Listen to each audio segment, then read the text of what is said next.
Hi my loves, it's me. Welcome back to my channel. In today's reading, we will go into channel some messages from our spirit guides. If you're seeing 333, this message is for you.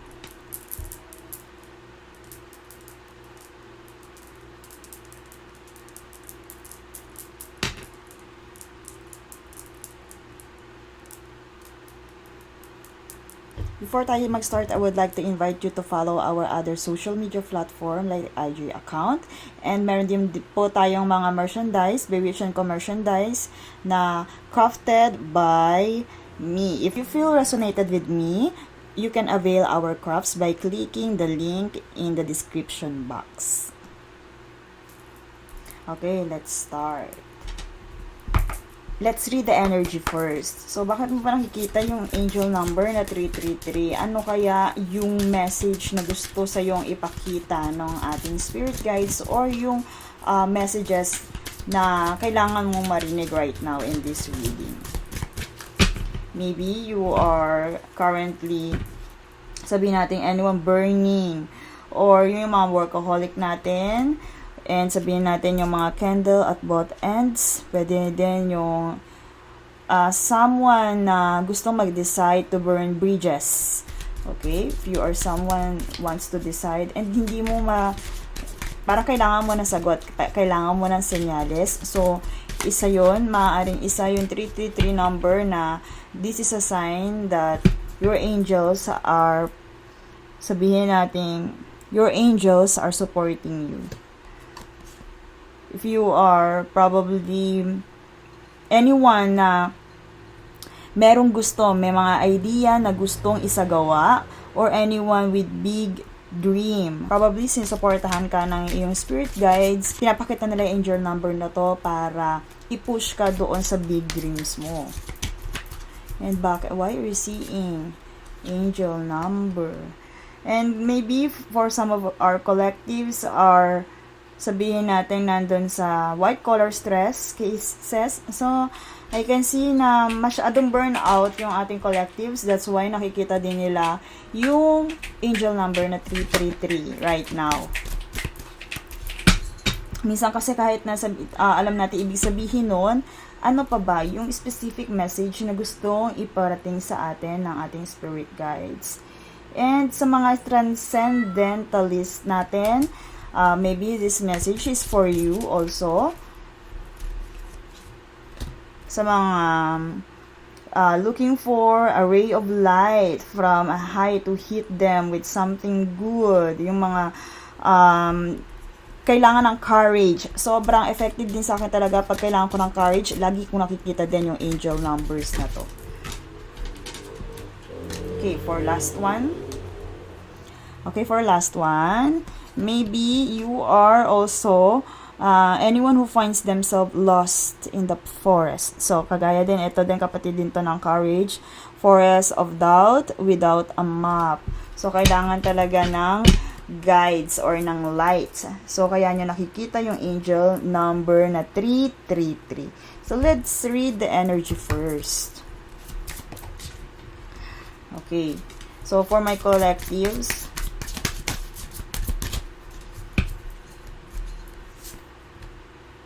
okay, releasing fear, disappointment. Maybe nakikita mo yung angel number na to because kumbaga nakikita mo yung angel number na to because naguguluhan ka. Hindi kailangan mo ng liwanag, kailangan mo pa ng mga senyales para maipush yung mga bagay na gusto mo, yung mga ideas mo. Kumbaga, hanggat hindi mo nakikita, kagaya nga na nabanggit dito, ray of light, hanggat hindi mo yun nakikita, ay nagkakaroon ka ng, sabihin natin, hanggat hindi mo nakikita yung ray of light na to, parang araw-araw na lang ikaw ay nadi-discourage or nadi-disappoint. So, your angels and guides are telling you to release fear. So, this is one of the sign na kailangan mo i-release yung fear. Kung meron ka man na sabihin natin nadi-discourage ka sa mga bagay-bagay, the angel number are telling you na you have to release the fear. You also have to accept the truth. Pwede, pwede yun, isa yun sa mga message. And also, there are gifts coming. Incoming gifts, and sabihin natin, incoming support. So, matibay na matibay, the angel numbers. If you are my collectives na seeing number angels na 333, your angels and guides are telling you, giving you support. The gifts are incoming, and kung nadi-discourage ka man, huwag kang ma-discourage or ma-disappoint because huwag kang ma-discourage o ma-disappoint because there are, sabihin natin, regaining composure. They are assuring you to regain composure. Ayan, napakakulit. Be, mabubutas. Okay, wait. Okay. Your angels and guides are also want you to know. Okay, you are overly critical. Maybe you are currently overly critical. Pwede nating sabihin na ito din is a sign na nagpapakita sa iyo angel number na 333 because you are lack of empathy. Okay, pinapaalala ng spirit guides natin na kumbaga or kaya maybe na dodron ka kahit na hindi ka ganon, nadodron ka sa gossip. Kumbaga, pinapaiwas ka ni spirit guides na umiwas sa pagiging rude, sa pagiging malicious, gossip. So, pwedeng warning yun or pwedeng tinatap ka ni spirit guides para maiwasan yung mga bagay na yun. That's why angel number is, that's why you are seeing angel number 333. Also, okay, your angels and guides also are telling you to have courage na marami kang option na paparating. Marami kang option, baka iisip mo na walang-wala ka na, no choice ka na. No, you are seeing angel number 333 because they want you to know na you have many choices. Meron ka maraming blessings na paparating, marami kang choices. Kasi baka iniisip mo there's a lack of opportunities or options. Kaya kumbaga napipilitan ka lang mamuhay sa pamumuhay na hindi mo gusto. So angel number 333 are telling you that your spirit guides wants you to know na marami kang options, marami kang paparating na gifts kasi baka nga nadi-discourage ka, my loves, sa sabihin natin sa life na meron ka right now. Also, I feel na most of my collectives are disappointed in their life right now. Lack of courage, kaya sila naghahanap ng ray of lights. Kailangan nila yon. They are lost. Parang feeling nila they are lost in the forest of doubt. Parang yung life na meron sila ngayon, kumbaga, ikaw yung punong-puno ng courage before, pero habang wala kang nakikitang sabihin, maybe wala ka pang nakikitang improvement, that's why parang nagda-doubt ka doon sa life na tatahakin mo. Okay? May aaling nagda-doubt ka dun sa life na tatahakin mo. And yung mga dreams, yung mga big dreams mo na gustong gawin ay parang hindi mo magawa. Nadi-discourage ka sa mga bagay-bagay. And kumbaga, you are lost. You are feeling lost and sabihin natin, without a map. Yung wala kang compass, hindi mo alam kung saan ka patutungo because of discouragement. Pero you are the one na meron kang meron kang big ideas. Kaso, kumbaga, parang gusto mong bumitaw dun sa big dreams mo na yon. Parang gusto mo siya, parang ayaw mo nang paniwalaan. Dahil nga nandun yung discouragement energy. I feel na discouraged. Most of my collectives are discouraged in their life right now. Some of you are, sabihin natin, punong-puno ka ng pangarap, pero may mga instances na nadi-discourage ka, my loves. Kaya, you are seeing this reading and also the angel number 333. So, kagaya nga ng sinabi ko sa iyo, you are looking for a ray of light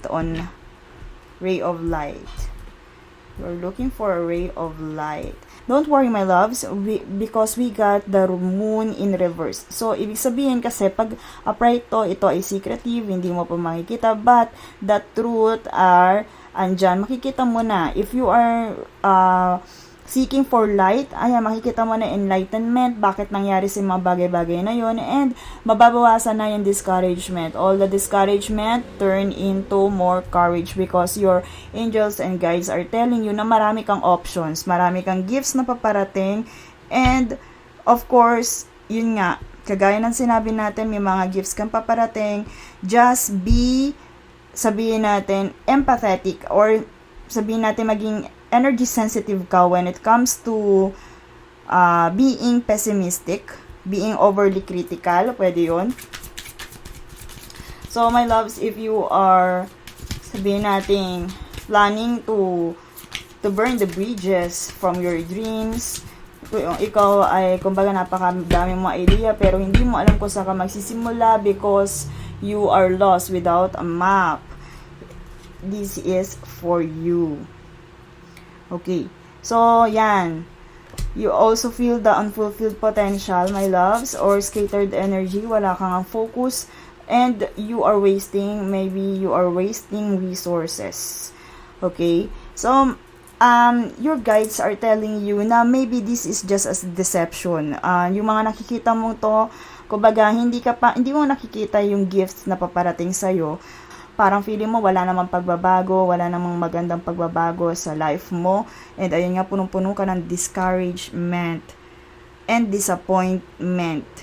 Maaaring your angels and guides are telling you na you are about to manifest your dream, your big dreams. Just continue to dream big. And willpower also, you are about to receive the manifestations.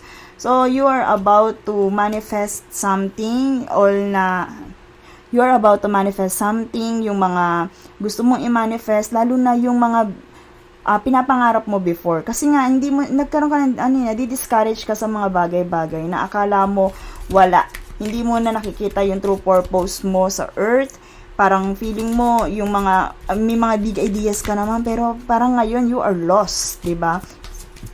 Hindi mo siya nakikita, hindi mo nararamdaman kung paparating pa siya, but that is just a deception. Kung sa tingin mo wala pang mga sign talaga, your angels and guides are telling you na just focus, continue doon sa dreams, and wag kang magpapadistract sa mga malicious gossips and disappointments na nare-receive mo.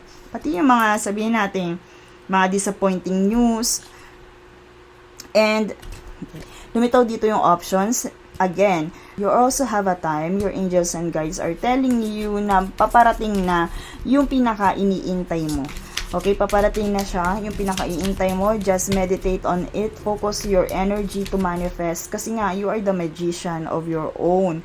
So, wag ka lang, kumbaga, you are seeing number 333 to remind you na mag-focus doon.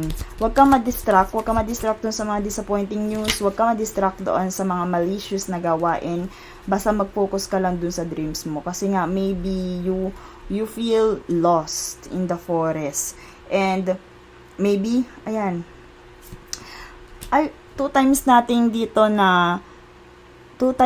na pull yung gossip. Maaaring you are involved in gossiping. Pwede yun.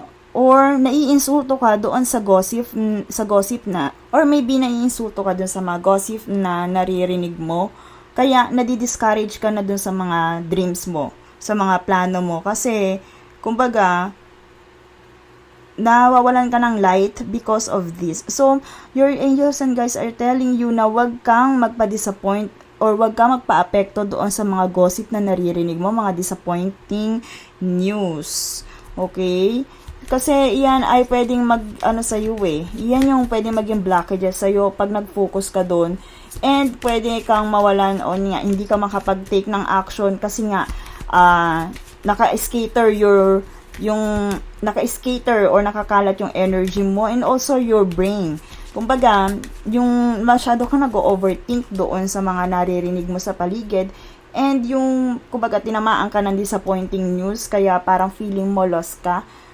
may mga bagay talaga na nakapag-discourage sa'yo. And your angels and guides are telling you na you have to let go. Kung ano man yung disappointing news na yon, you have to let it go. May mga, kumbaga, it is part of deception, and sabihin na nating, this is part of deception, and sabihin na nating part of your distraction. Okay? Time to let go or forgive. Huwag kang masyadong humawak doon. Kung na-discourage ka before, i-let go mo siya, mag-continue ka pa rin doon sa dreams and plans mo because your angels and guides are supporting you. Okay. So, mag-commit kasi maaaring you right now, dahil nga doon sa na-receive mo, na parang ayaw mo na mag-commit. Parang ayaw mo na mag-commit doon sa bagay na gusto mong mangyari before. Pero ito na naman, nandito yung choices, napakadami mong option. So, parang nagulo ka rin, maaaring some of my collectives nagulo din ng mga options na dumadating sa kanila kasi tatlo na yung cards dito na may mga options. Andito yung options, nandito yung multiple priorities. Your angels and guides are telling you to focus your priority doon sa pinaplano mo, sa mga ideas mo, sa big ideas mo. Doon mo lang i-focus ang iyong energy. Kasi scattered, nakakalat yung energy mo.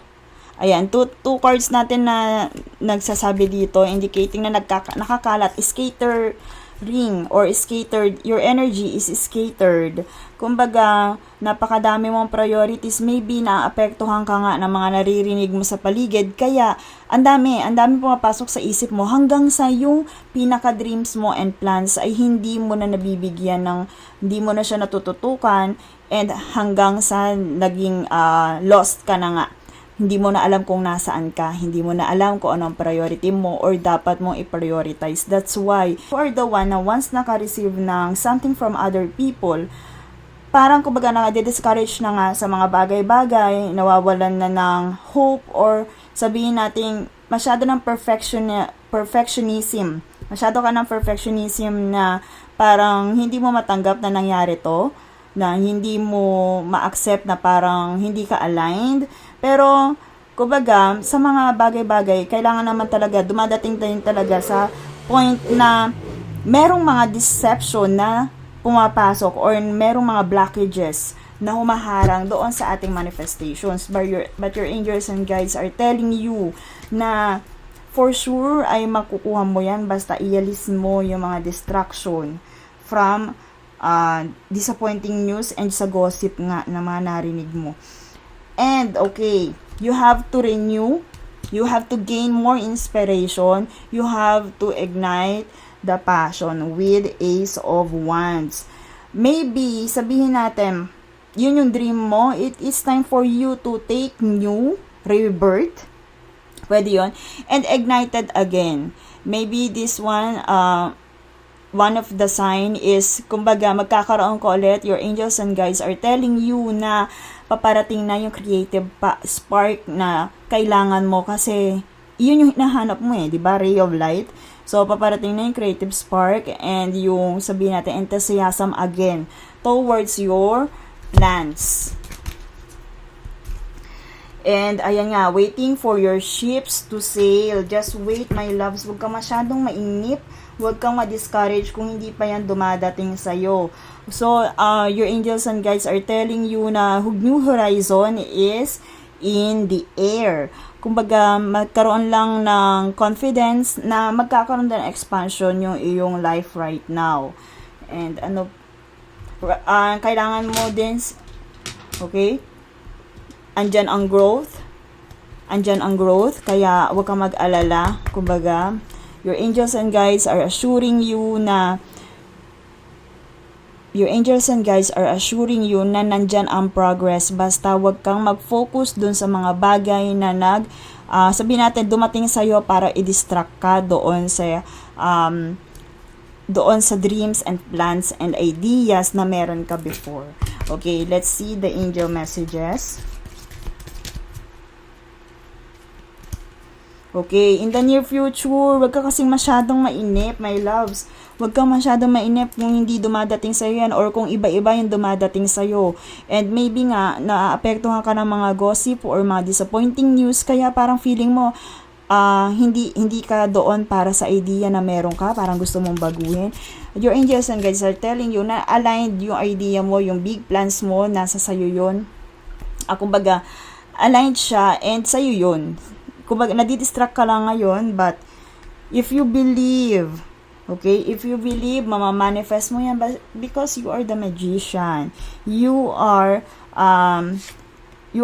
very powerful and gifted to turn your visions into reality if you believe, my loves. Ito yung sinasabi ng ating angels. In the near future, this is the sign na mamamanifest mo yan if you believe. So, kailangan mo lang dito, my loves, ng courage.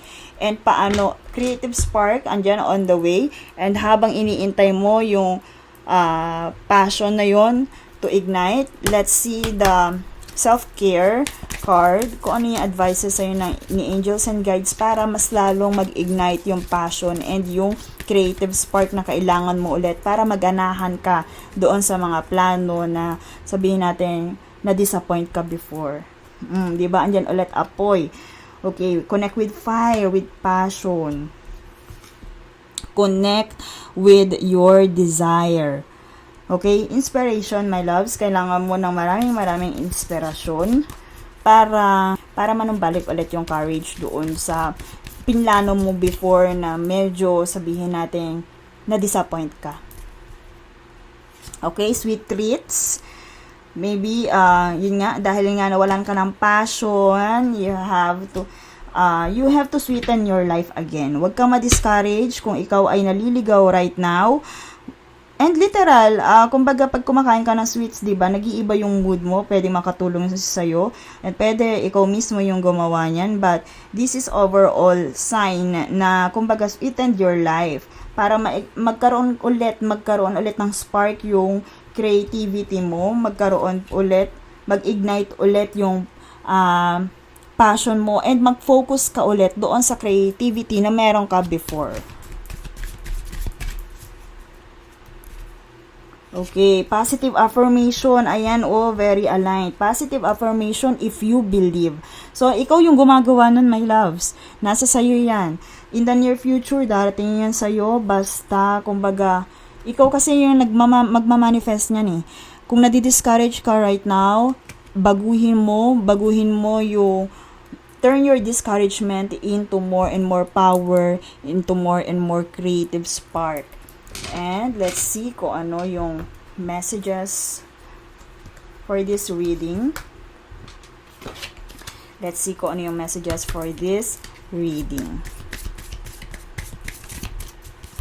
Okay, you are also gifted, blessed to manifest your masterpiece. Okay, ayan you are gifted to manifest your masterpiece. You are the magician, my loves. Huwag kang ma-discourage. Your angels are telling you, they are sending you lots of opportunities and gifts. Basta mag-focus ka lang doon. Huwag kang magpa-distract. Huwag kang magpa-distract, my loves. Kasi may mga gossip, may mga nagpakita na disappointing news. And today, what am I most afraid of losing? Okay, kaya ka nalilito, ang dami mong option dahil feeling mo wala, kumbaga mauubusan ka, natatakot ka, nadi-discourage ka. As we grow, change, and transform our lives, it requires us to let go of something that was, to make room for what will be. So, you have to let go kung ano man yung mga madaming option na lumitaw dyan na hindi nagkakos sa'yo ng blockages. You have to let it go. If you were to take the big leap today, would you feel scared of losing love, safety, or belonging? Okay, my loves, your angels and guides are giving you more and more power para makapag-start ko ulit to renew your energy. Name that fear and look at the worst case scenario. Maybe nandun ka na right now and find the solution. Take your power back by being certain of who you are and where you are going. So, kumbaga, ito na yung binibigay sa'yo. You are seeing number 333 because solution is there. Kumbaga, kailangan mo lang ulit magbalik tanaw, kailangan mong i-focus yung energy mo doon, and your angels and guides telling you, pwede mo itong gamitin for your mantra, I move forward knowing I am powerful. Diba, napakaganda ng angel messages natin, my loves. Kaya ako nadi-discourage ka right now, kung feeling lost ka, kung hindi mo na alam kung saan direction ang iyong tatahakin, just focus your energy and do your positive affirmation. Iyon pa rin yun. You are supported with your big ideas. Maybe, kumbaga, na-discourage ka lang dun sa mga disruption na encounter mo previously. So, I think that's all for this reading, my loves, and I am sending you lots of love and light. See you in my next one.